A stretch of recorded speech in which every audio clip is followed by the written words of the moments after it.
देवताओं की कल्पना दर्शन नहीं है, परंतु इसे दर्शन की शुरुआत माना जा सकता है। दर्शन की उत्पत्ति तब होती है जब बुद्धि कल्पना का स्थान ले लेती है। मेरे दार्शनिक मित्रों, नमस्कार। आज से हम लोग पश्चिमी दर्शन की एक लंबी श्रृंखला की शुरुआत करने जा रहे हैं, जो सुकरात पूर्व के दार्शनिकों अर्थात पूर्व सोफिस्टों से शुरू होकर वर्तमान समय तक आएगी। अपनी इस श्रृंखला के लिए हमने फ्रैंक थीली की पुस्तक अ हिस्ट्री ऑफ फिलॉसफी को अपना मार्गदर्शक बनाया है। हालांकि हमारे वीडियोज में इस पुस्तक के बाहर से भी पर्याप्त इनपुट लिए जाएंगे। पश्चिमी दर्शन की शुरुआत यूनानी दर्शन से मानी जाती है। यूनानी दर्शन वस्तुपरक संसार के आधार की जांच के साथ आरंभ होता है। वह सर्वप्रथम बाहरी प्रकृति में रुचि लेता है, परंतु धीरे धीरे यह दर्शन केवल मानव केंद्रित हो जाता है, अर्थात मानवतावादी बन जाता है। सबसे पहले बात करते हैं पूर्व सोफिस्टवादी दार्शनिकों की। इन्हें सुकरात पूर्व दार्शनिक भी कहा जाता है।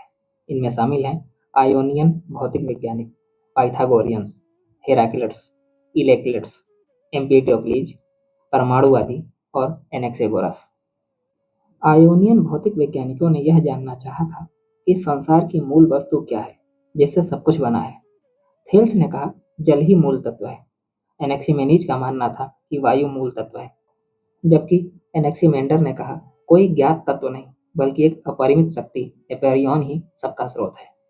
इन्हें हम अद्वैतवादी कह सकते हैं, क्योंकि वे मानते थे कि सारा जगत एक ही तत्व का रूपांतर है। जैसे जल भाप बन जाता है, वैसे ही एक तत्व दूसरे में बदल सकता है। इसका मतलब था संसार में परिवर्तन होता है और यह परिवर्तन प्राकृतिक नियमों से होता है, न कि किसी देवता की मर्जी से। पूर्व सोफिस्टों में दूसरे दार्शनिक हैं पाइथागोरियंस दार्शनिक। पाइथागोरस के अनुयायी यह मानते हैं कि संसार की सच्चाई को हम तत्वों से नहीं बल्कि संख्याओं के संबंधों से समझ सकते हैं। उन्होंने देखा कि ब्रह्मांड में एक प्रकार की संगति है, हार्मनी। यह संगति संख्यात्मक नियमों से समझी जा सकती है, इसलिए उन्होंने कहा कि संख्या ही ब्रह्मांड की भाषा है। उन्हें भौतिक वस्तुओं से अधिक नियमों और संबंधों में रुचि थी। वहीं हेराक्लिटस ने संसार के एक मूल तत्व के रूप में अग्नि को माना, जो हमेशा जलती रहती है और बदलती रहती है। उसने कहा संसार हमेशा बदल रहा है, आप एक ही नदी में दो बार नहीं नहा सकते। स्थिरता केवल भ्रम है और परिवर्तन ही वास्तविकता है। एक बुद्धिमत्ता है जो सारे ब्रह्मांड को नियंत्रित करती है। हेराक्लिटस के विपरीत पार्मेनिडीज का मानना था कि परिवर्तन एक भ्रम है, जो है वही है, कुछ भी नया उत्पन्न नहीं हो सकता और जो है वह कभी मिट नहीं सकता। उसका विश्वास था कि वास्तविकता अपरिवर्तनीय एवं स्थायी है। एम्पिडोक्लीज ने हेराक्लिटस और पार्मेनिडीज के बीच का समाधान ढूंढा। उसने कहा कि चार मूल तत्व है, पृथ्वी, जल, अग्नि और वायु। इन आधारभूत तत्वों के अलग अलग अनुपात में मिलने से ही संपूर्ण सृष्टि का निर्माण होता है। अर्थात मूल तत्व स्थायी होते हैं तथा उनका संयोजन लगातार बदलता रहता है। परमाणुवादियों जैसे ल्यूकिपस और डेमोक्रिटस ने कहा संसार अनगिनत सूक्ष्म कणों से बना है। ये परमाणु अदृश्य, अविभाज्य और हमेशा गतिशील होते हैं। परिवर्तन होता है लेकिन केवल परमाणुओं की गति और व्यवस्था में। परमाणुवादियों का मानना था कि परमाणु ही अंतिम यथार्थ हैं और उनकी गति ही संसार के सारे बदलावों का कारण है। वहीं एनेक्सिगोरस का मानना था कि ब्रह्मांड अनगिनत प्रकार के कणों से बना है, लेकिन सिर्फ तत्व ही नहीं, कोई बुद्धिमान शक्ति भी है जिसने इन तत्वों को व्यवस्थित किया है।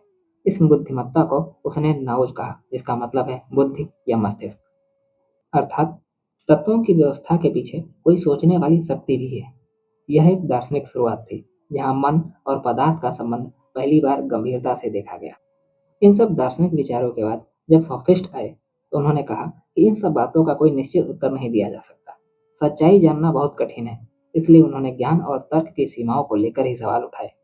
वे कहते थे हर व्यक्ति के लिए सत्य अलग होता है और यह कि तर्क और अनुभव हमेशा अंतिम सत्य नहीं दे सकते।